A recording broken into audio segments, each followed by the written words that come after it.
you happen to have friends or family who live in LaPorte and you're thinking, where is this? We understand the closest neighborhood is called Brook Glen. So Brooklyn neighborhood between Luella and Canada Roads. We've also been talking about what are the weather conditions out there. We have meteorologist John Dawson standing by to give us a better idea of what's going on.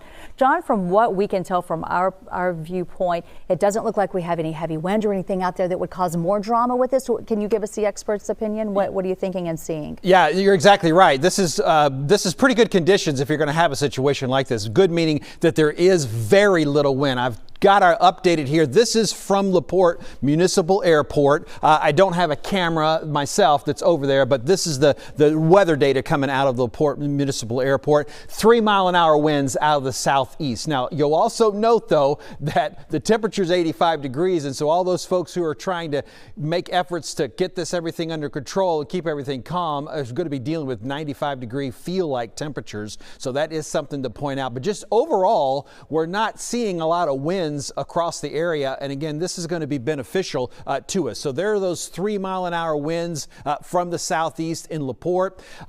There are no indications at this point that the evacuations or the shelter in places have been issued because of anything that's in the air that's dangerous. I think it's mainly because this is an explosive situation that those evacuations have been ordered or the shelter in place has been ordered, not because something is floating around in the air that would be dangerous for you to inhale. Now, again, we haven't got any confirmed reports of that, but typically in a situation like this, where you have such a large fire, everything is just kind of burning off. Well, the pictures right there show that the nearby playground, the park with the playground is on fire. We get a little bit of a better idea now of those fire trucks that have been pouring the water on the homes that have been nearby. That, again, it's hard to tell if the fire that you see kind of in the grass and the neighborhoods that are around it, is that a result of an explosion that took place? Again, we haven't had any confirmation of that,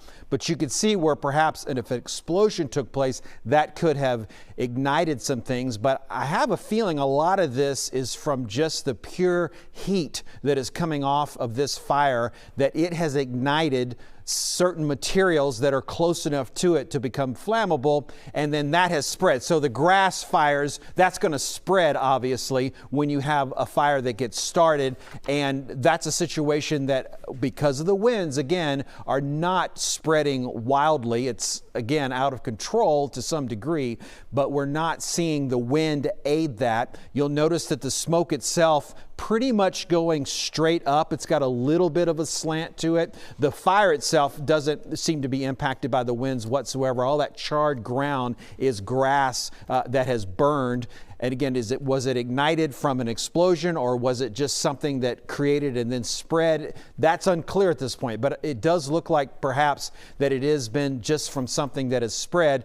Melissa was talking earlier about those telephone poles that are wooden, and they have begun to smoke as well. I think that's primarily just because they're so close to the heat that they're dealing with, and that heat is something that will eventually ignite something when you have that much heat that's going across an area. So I did look closely on our radar imagery. Sometimes when we have a big fire that puts up a lot of smoke, you can see that from radar. And I've got all this green up here because I got the sensitivity turned up very high, just looking for any sort of indication of that. And we're not seeing that. So in a relative sense, this is a fairly small fire, and the amount of smoke and particulates that it's putting up in the air must be fairly fine and fairly small in general, because I'm not able to pick that up on radar, but it's mostly the winds that we're kind of focused on and talking about. And then again, as those first responders really start to get to the scene,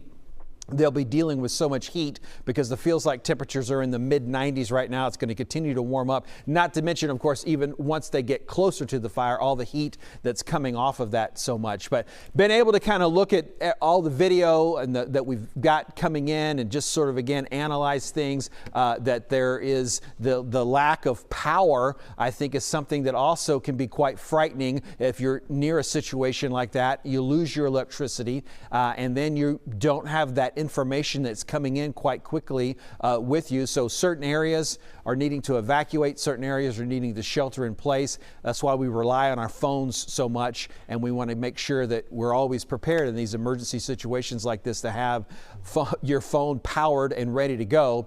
With this particular fire, it does look like it is pinpointed to a pipeline.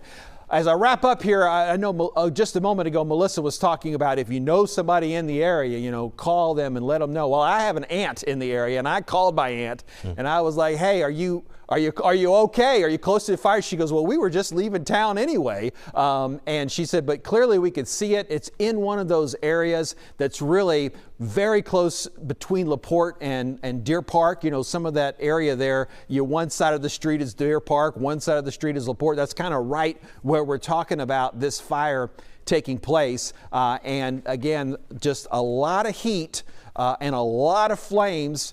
And at this point, we don't have a lot of information, but I'm going to go ahead and get back over to DeLon and Melissa and see the bit that we have coming on. She did also mention there was an elementary school fairly close to this, and I know that we have heard from LaPorte ISD because at least the school that she mentioned to me was a LaPorte ISD.